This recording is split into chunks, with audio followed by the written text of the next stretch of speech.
Justamente.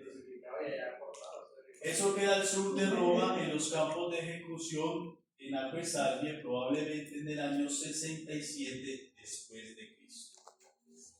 Su cabeza rebotó 3 veces antes de detenerse y en el suelo brotaron espontáneamente 3 manantiales de agua, el primero de agua caliente, el segundo de agua tibia y el tercero de agua fría. En lugar se construyeron 3 pequeños monumentos que podemos ver hasta hoy dentro de la iglesia construida a fines del siglo XVI para recordar el milagro. En un tiempo los fieles podían beber de estas fuentes, su agua era considerada milagrosa y curaba diversas enfermedades, pero en 1950, debido a la contaminación, tuvieron que cerrarlas. Dentro de la iglesia también se encuentra la columna donde tenían sujetado a Pablo para decapitarlo. Acá está la abadía. Esta es una de las fuentes, esta sí se toma directamente una foto. Entonces estaría 1, 2, 3. Estos son los 3 golpes. 1, 2, 3.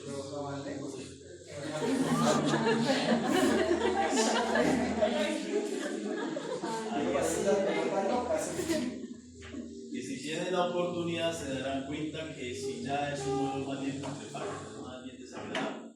Incluso hasta mire que están enrejados. Es imposible pues uno pues tomar agua de allá porque la gente como que también se baña, ¿no? Esto es tradición que nos ha llegado hasta el momento justamente allá en Roma. Hay un santuario muy cercano que es el santuario como la Virgen del Amor o algo así que está tomando mucha fuerza, muy seguidito también de esta abadía. Es un templo ciertamente muy bonito. ¿Ah?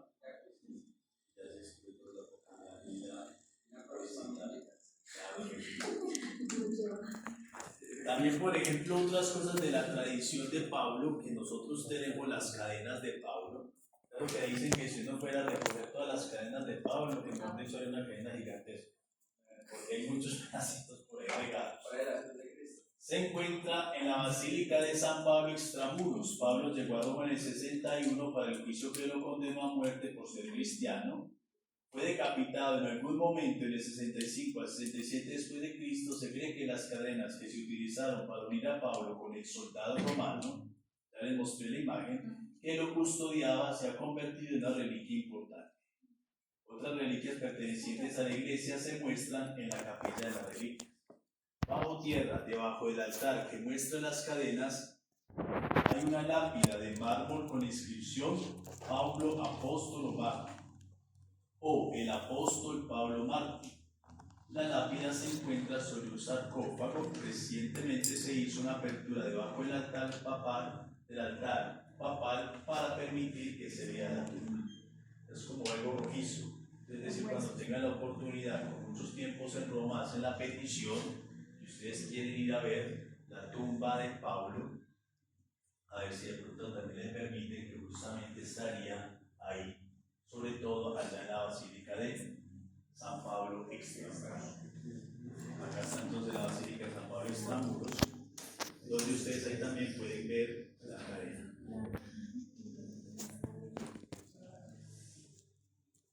Con esto entonces, ¿qué queremos decir? No lo sabemos directamente por los textos bíblicos, pero sí hay mucha tradición de narraciones, de hechos que llegan hasta hoy diciéndonos o afirmándonos el martirio de Pablo en Roma.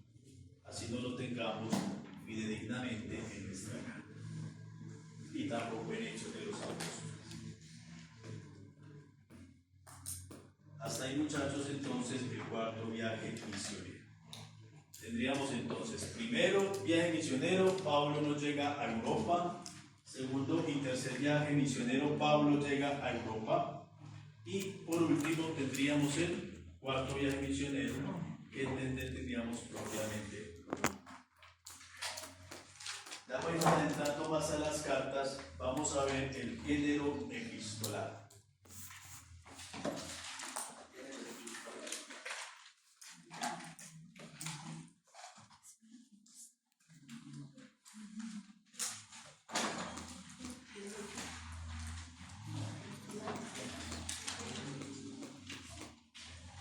Partamos desde este principio.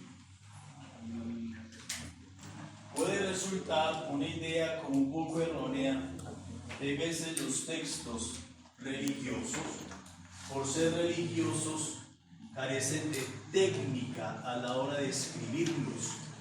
Como cuando uno lee, por ejemplo, no voy a desmilitar ni denigrar, pero como cuando uno lee las novenitas, que a veces conjugan mal, o utilizan plurales donde no hay, o singulares donde tampoco deben de estar, porque uno hay veces coge la novenita de Virgen del Carmen, de María Auxiliadora, que la mamá lo hace con mucha devoción, pero usted le pregunta qué dice y no va a entender, porque obviamente son palabras supremamente elevadas, no tienen como un derrotero específico, no tienen como una estructura bien determinada. Uno hay veces puede pensar en la Sagrada Escritura en estos términos. Como fue algo escrito así como que en un texto religioso, como que llegó el Espíritu Santo de manera mecánica y el autor empezó a escribir hacia la Biblia, sin darse cuenta de errores ni de manera de escritura. Eso ha ido cambiando y hoy aseguramos que la Biblia tiene técnica de escritura. Y uno, como cualquier obra narrativa, debería adecuarse a esa técnica. Por ejemplo, cuando ustedes le ponían a leer, digamos, 100 años de soledad, El coronel no tiene quien lo escriba, todas estas obras narrativas, La rebelión de las ratas, a usted siempre le decían, usted busque la estructura narrativa. Entonces, ¿qué le ponían a hacer a uno generalmente analizar estas obras? Cuando le decían, analíceme La rebelión de las ratas, léala.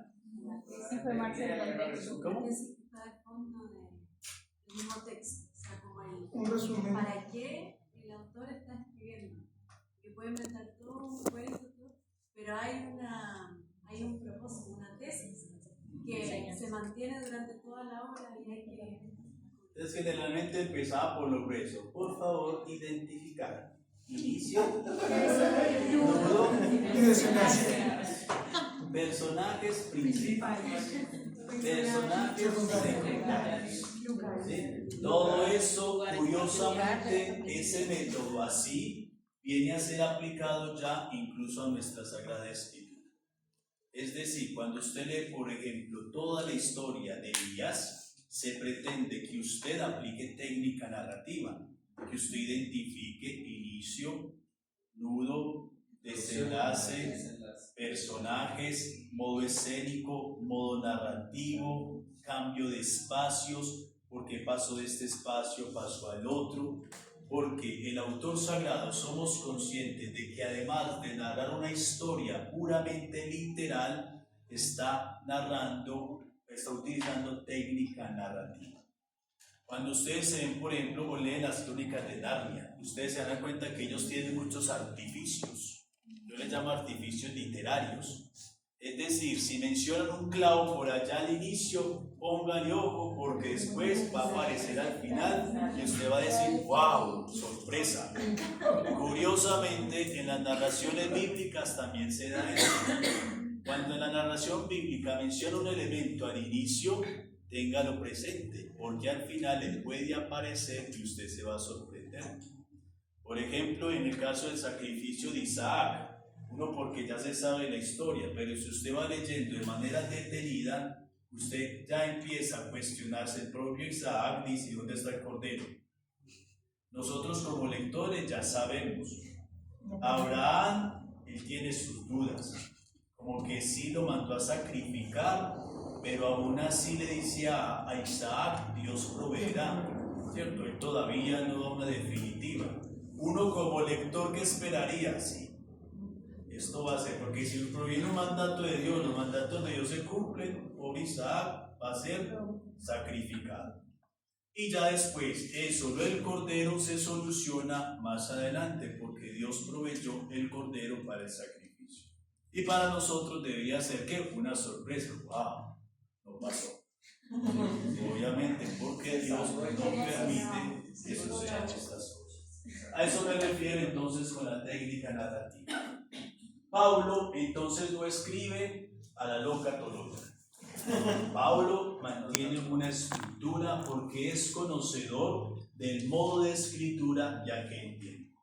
Y el primer modo de escritura o género que existía en el tiempo de Pablo, muy difundido, era el género epistolar.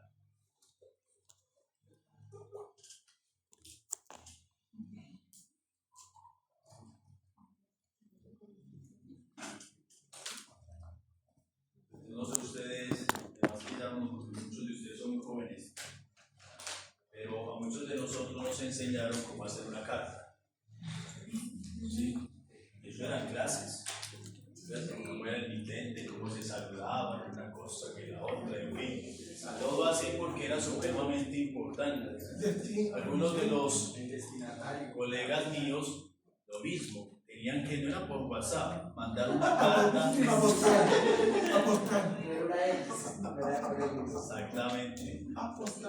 Y tenían que mandar, digamos, si están haciendo sus estudios en Roma, mandar una carta a su familia diciendo que lo viera.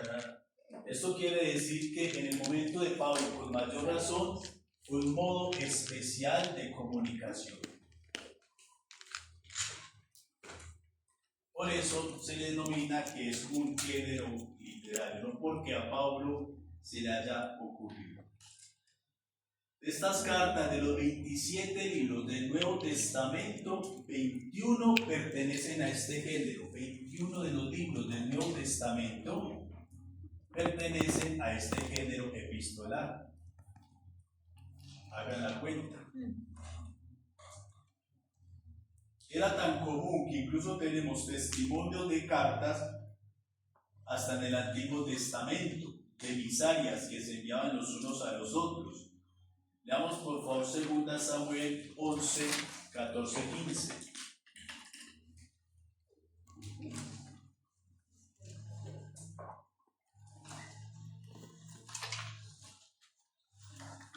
Segunda Samuel 11, 14, 15.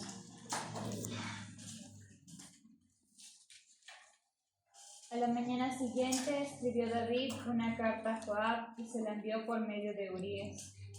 En la carta había escrito: poned a Urías en primera línea, donde la lucha sea más reñida, y retiraos de detrás de él para que sea herido y muera. Imagínense, para semejante tragedia, el mismo David escribe una carta, por Dios. Pero bueno, también son misivas que se enviaban en aquel entonces. Muy común entonces en la antigüedad. Era tan importante este género que incluso había una clasificación de cartas.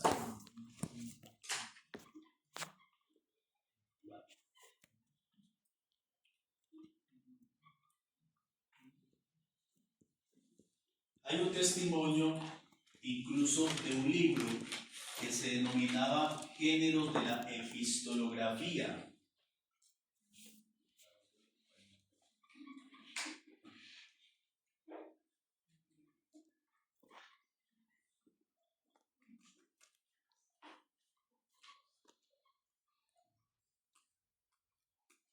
Géneros de la Epistolografía, atribuido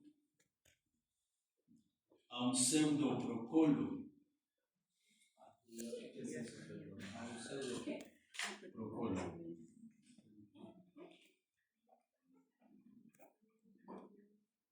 Padre, ¿y eso qué quiere decir?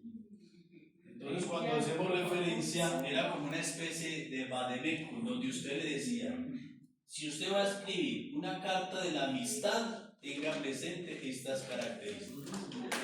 Si usted va a escribir una carta judicial, tenga en cuenta estas Era características. como la forma, cuerpo para poder elaborar. Era tan impresionante que eso también se lo enseñaron a uno. Es decir, usted, cuando le escribe a su superior, no le escribe, pues, yo parce, todo y no. una carta informal, una carta comercial. Exactamente. Con la diferencia que era tanta la clasificación que podían existir de 21 a 40 tipos de cartas.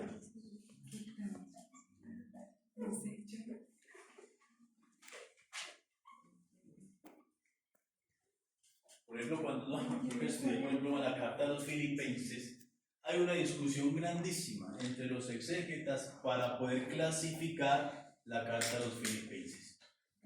Porque la carta a los filipenses puede ser una carta como de amistad, claro, porque Pablo utiliza mucho el querido, siete amados, en fin. Otras veces es más como una carta muy triste, entonces tiene que ver como en sentido político, como de juicio. Entonces, bueno, muchos sacan muchas variedades de tipos de esta carta. Simplemente para rescatar que el género epistolar era muy común en las cartas en el tiempo de Pablo. Habían cartas que se escribían en papel.